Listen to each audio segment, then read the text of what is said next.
और इसी के साथ चलिए अब रुक कर लेते हैं खबरों की ओर। छत्तीसगढ़ राज्य पिछड़ा आयोग के अध्यक्ष नेहरू निषाद ने संवाददाता ने तमाम तरह के मुद्दों पर बातचीत की है। जानकारी के अनुसार भाजपा केंद्रीय नेतृत्व हमेशा चौंकाने वाला रहा है। सरकार में आते ही कुछ दिनों बाद विष्णुदेव सरकार ने आयोग में पदाधिकारियों की नियुक्ति की, जिसमें ओबीसी आयोग के अध्यक्ष के रूप में भारतीय जनता पार्टी मछुआरा प्रकोष्ठ के प्रदेश संयोजक और निषाद समाज के संरक्षक नेहरू निषाद की नियुक्ति हुई है।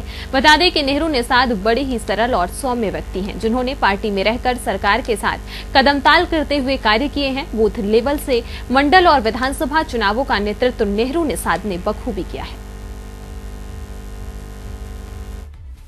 भारतीय जनता पार्टी एवं निषाद समाज के तुनीर से निकला एक ऐसा अमोघ बाण जो आज भारतीय जनता पार्टी छत्तीसगढ़ प्रदेश के सरकार में एक अहम भूमिका निभा रहे हैं। जी हां, हम बात कर रहे हैं नेहरू निषाद जी की, जो वर्तमान में ओबीसी आयोग के अध्यक्ष के रूप में नियुक्त किए गए हैं। वर्तमान में भारतीय जनता पार्टी मछुआरा प्रकोष्ठ के प्रदेश संयोजक एवं निषाद समाज प्रदेश निषाद समाज के संरक्षक के रूप में आज वो कार्य कर रहे हैं। नेहरू निषाद जी का एजुकेशन साथ ही सामाजिक एवं राजनीतिक सफर कैसा रहा है, ये हम आपको बताएंगे। हमारे साथ मेहमान के तौर पे आज चर्चा में नेहरू निषाद जी हैं। उनसे जानेंगे कि किस प्रकार से उनका कार्य है और सरकार उनको क्या क्या अहम भूमिका अहम दायित्व सौंपे हैं। जी हाँ, बहुत बहुत स्वागत है निषाद जी। सर्वप्रथम हम जानना चाहेंगे कि आपका एजुकेशन और आपका जो रहन सहन है वो किस प्रकार से है, साथ ही सरकार में आप किस प्रकार से अभी कार्य कर रहे हैं, वर्तमान जो स्थिति है वो जानेंगे। हमारे दर्शकों को प्लीज़ बताएंगे। जी, सबसे पहले मैं छत्तीसगढ़ के मुख्यमंत्री परम सम्माननीय विष्णुदेव साय का हृदय से अभिनंदन और साथ ही भारतीय जनता पार्टी के जो संगठन क्षेत्रीय संगठन मंत्री नितिन नवीन जी का, क्षेत्रीय संगठन अजय जामाल जी का, साथ ही हमारे संगठन महामंत्री पवन साय जी के साथ साथ हमारे प्रदेश के अध्यक्ष किरण देव सिंह जी का हृदय से अभिनंदन और वंदन, जिन्होंने मुझे छत्तीसगढ़ सरकार में छत्तीसगढ़ राज्य पिछड़ा वर्ग आयोग के अध्यक्ष का दायित्व सौंपा हुआ है, जिसके लिए मैं उन सब का हृदय से अभिनंदन करता हूं। जहां तक आपका प्रश्न है कि मैं एक ग्रामीण परिवेश का भारतीय जनता पार्टी का कार्यकर्ता हूं और मेरी जो शिक्षा है वह एमए एमफिल भूगोल है।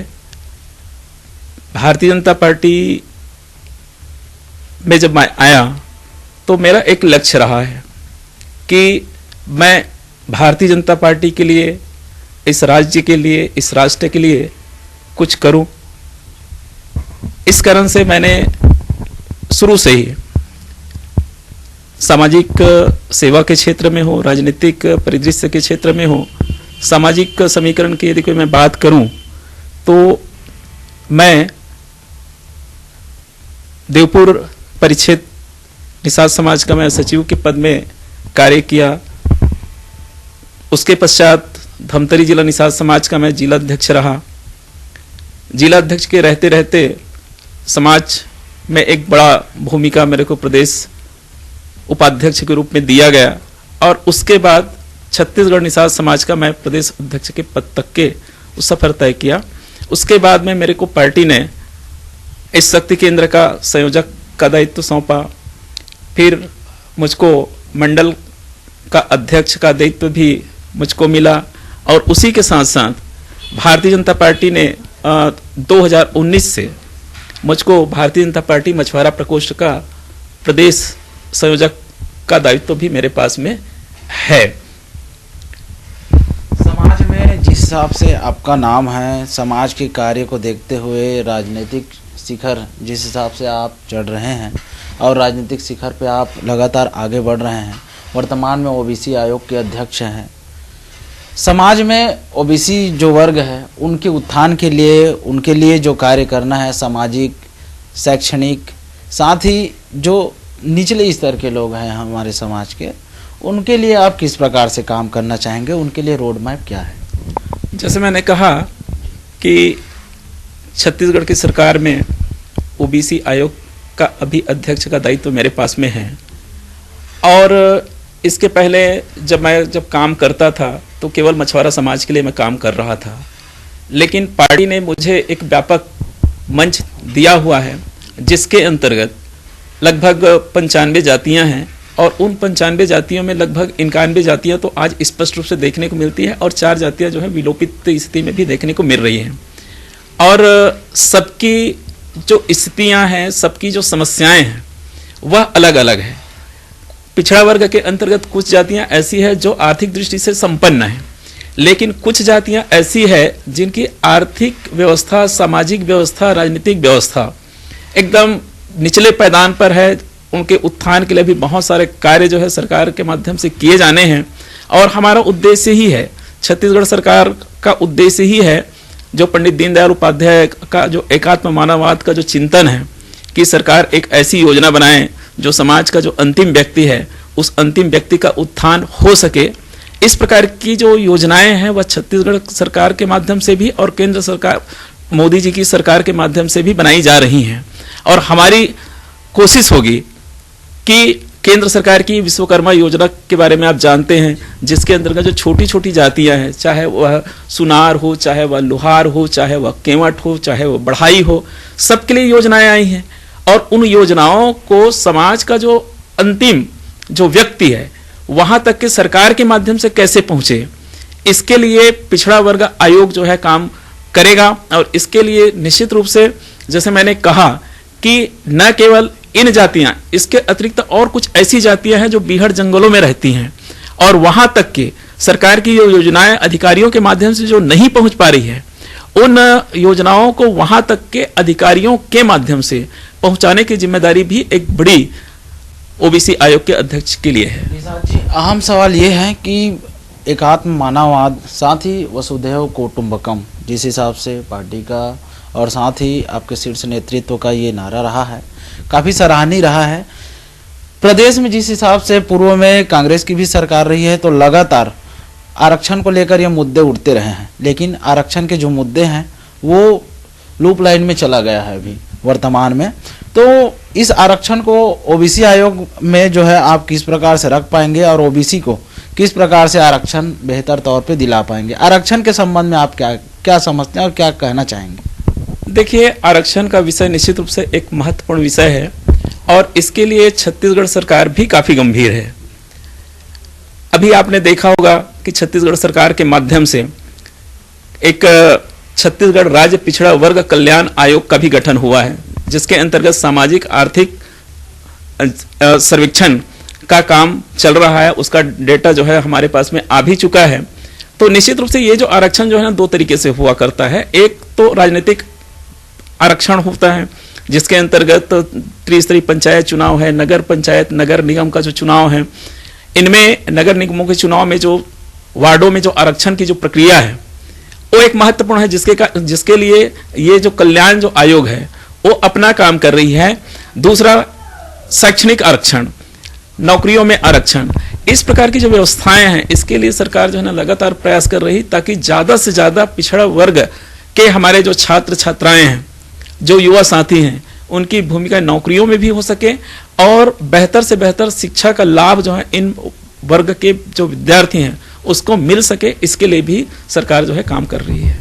माना जाता है कि बहुमतों के आधार पर जातियों में या जिस हिसाब से चली जा रही है एसटी, एससी, ओबीसी, बहुमतों के आधार पर कोई पोस्ट है या कोई कार्य है उसको सौंपी जाती है सरकार में, भाजपा प्रदेश सरकार में। आपको क्या लगता है ये आरोप जो है कितनी हद तक सही है? जैसे वर्तमान में आदिवासी समाज के भी मुख्यमंत्री हैं और बहुमतों के आधार पर जो आरोप लगा है वो आप क्या कहना चाहेंगे?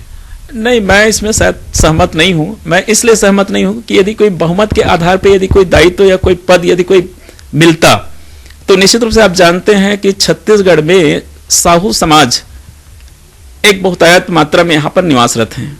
लेकिन आज यदि कोई मछुआरा समाज का एक छोटा से कार्यकर्ता को पिछड़ा वर्ग आयोग का यदि कोई अध्यक्ष का दायित्व मिला हुआ है तो ये जो प्रश्न है वो यहीं पे खारिज हो जाता है। सरकार आपकी है, सरकार को 9 वर्ष से अधिक होने वाला है, काफ़ी बढ़िया काम कर रही है। काम के हिसाब से आप देखा जाए तो जिस हिसाब से कांग्रेस 15 साल के लक्ष्य को भेद करके वापस सरकार में आई थी और फिर से आज भाजपा अपनी सरकार को वापस लाने में कामयाब रही है। आप क्या मानते हैं कि ऐसा कौन सा शब्दवेदी बांध चला जो वो कांग्रेस के किले को ढहा करके फिर से वो अपनी सरकार में वापस आ गई? जी देखिए, भारतीय जनता पार्टी का उद्देश्य जो है केवल सत्ता प्राप्त करना नहीं है। भारतीय जनता पार्टी का मूल जो उद्देश्य है इस राष्ट्र की सेवा करना, और इसके लिए सरकार बनाना भी एक महत्वपूर्ण हिस्सा है। और निश्चित रूप से 15 साल डॉक्टर रमन सिंह की सरकार रही, उसको लांघ करके भूपेश बघेल ने अपनी सरकार बनाई, लेकिन भूपेश बघेल सरकार की जो कमियां रहीं, उन कमियों को, उनकी जो योजनाएं जिस रूप में धरातल पर नहीं पहुंच पाई, उन मुद्दों को लेकर के, जनहित के मुद्दों को लेकर के हमारे भारतीय जनता पार्टी के कार्यकर्ता अपने मतदाताओं तक के गया, जिसके कारण भारतीय जनता पार्टी की सरकार जो है पुनः सत्ता में वापस आई।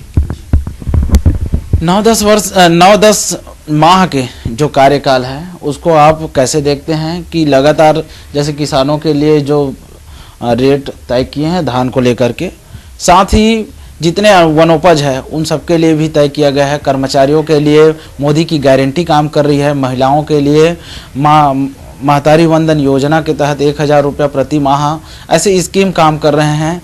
ये कितने कारगर हो रहे हैं ये हम जानना चाहेंगे। निश्चित रूप से छत्तीसगढ़ सरकार की जितनी भी योजनाएं जो हम चुनाव से पहले गारंटी के रूप में मोदी की गारंटी को लेकर के हम मतदाताओं तक गए, और उनके आधार पर चाहे वह प्रधानमंत्री आवास का विषय हो, चाहे वह किसानों के लिए धान 21 क्विंटल धान और 3100 रुपया का मूल्य देने का विषय हो, या महतारी वंदन योजना के अंतर्गत हमारी प्रत्येक बहनों को आज 1000 रुपया जो मिल रहा है, ये विषय हो, सारी जो बातें जो चुनाव के समय कही गई थी, वो सारी योजनाओं को मूर्त रूप देने का कार्य जो है विष्णुदेव जी की सरकार के माध्यम से किया जा रहा है। और इससे निश्चित रूप से किसानों के चेहरे में भी वो खुशी है, महतारियों बहनों के चेहरे में भी वो चमक दिखाई देती है, और समाज का जो युवा जो वर्ग है, जो पीएससी घोटाला उस समय भूपेश बघेल की सरकार में जो हुआ था, उसके लिए भी कमीशन गठित किया जा चुका है, और निश्चित रूप से जो भी दोषी रहा है वो सारे लोग जो है आज जेल के अंदर में है। तो एक पारदर्शिता बीजेपी की सरकार में तो देखने को स्पष्ट रूप से मिल रही है, और इसके लिए भारतीय जनता पार्टी की सरकार जो है प्रतिबद्ध है। महत्वपूर्ण सवाल ये है कि आज वर्तमान में आप छत्तीसगढ़ ओबीसी आयोग के अध्यक्ष हैं। इस शिखर तक पहुंचने में काफ़ी लोगों ने आपको मदद की है, जिस बदौलत आज इस मुकाम तक आप पहुंचे हैं। ऐसे कौन कौन से लोग हैं जिनको हम जानना चाहेंगे जो आपको सपोर्ट किए, और उन लोगों को आप क्या कहना चाहेंगे साधना न्यूज के माध्यम से? मैं तो केवल इतना ही कहना चाहूँगा कि भारतीय जनता पार्टी का मैं एक छोटा सा कार्यकर्ता हूँ, और निरंतर पार्टी के अंदर में जो भी दायित्व मुझको मिला, उस दायित्व का निर्वहन मैंने अपनी क्षमता के आधार पर पूरा करने का प्रयास किया। और इस कारण से मैं ये कह सकता हूँ कि भारतीय जनता पार्टी ही एक ऐसी पार्टी है जो छोटे से छोटे कार्यकर्ता के ऊपर बड़ा भरोसा करती है, और बड़ा जो दायित्व है वो देने का प्रयास करती है, और ये केवल भारतीय जनता पार्टी में ही संभव है। निश्चित रूप से मुझको ये दायित्व सौंपने के पीछे भारतीय जनता पार्टी प्रदेश संगठन के समस्त वरिष्ठों का महत्वपूर्ण भूमिका है, और उसके साथ साथ क्षेत्रीय स्तर पर हमारे जितने भी धमतरी जिले के अंतर्गत नेतागण हैं उनकी भी एक महत्वपूर्ण भूमिका है। कुरुद विधायक अजय चंद्राकर जी के कार्यकाल और उनके कार्यशैली, बाकी बहुत सारे ऐसे चीज़ हैं जिनसे आप सब प्रभावित होते रहे हैं, आप क्या कहना चाहेंगे उनके कार्यों को लेकर? अजय चंद्राकर जी मेरा आदर्श है। मैंने काम करना उनके नेतृत्व में ही सीखा है। निश्चित रूप से इस क्षेत्र के विकास के लिए, इस जिले के विकास के लिए उन्होंने जितनी भी योजनाएं धरातल पर लाने की कोशिश की है, चाहे कुरुद को आप देखते हैं, धमतरी को आप देखते हैं, जो शिक्षा हब के रूप में आज आगे बढ़ रहा है, रोड की कनेक्टिविटी है वो भी लगातार विकास का जो आयाम है वो स्पष्ट रूप से देखने को मिलता है। अजय चंद्राकर जी जो चीज कहते हैं उसको वो करके दिखाते हैं, ये एक हमारे लिए एक बड़ा प्रेरणा का स्रोत है और उनके मार्गदर्शन में हम सब आगे बढ़े हैं। आने वाला समय में भी उनका मार्गदर्शन मिलेगा। जी हाँ, तो आप सुन रहे थे नेहरू निषाद जी को, वर्तमान में ओबीसी आयोग के अध्यक्ष हैं। उनका साफ तौर पर कहना है कि कुरुद विधायक अजय चंद्राकर जी के कार्यशैली, साथ ही प्रदेश सरकार, विष्णुदेव जी की सरकार और भाजपा शीर्ष नेतृत्व, केंद्र की मोदी सरकार बेहतरीन काम कर रही है। महिलाओं के लिए, किसानों के लिए, कर्मचारियों के लिए एक बेहतर सौगात लेके काम कर रही है। जी हाँ, कैमरा पर्सन ज्ञानचंद साहू के साथ रुपेश साहू, साधना न्यूज़, धमतरी।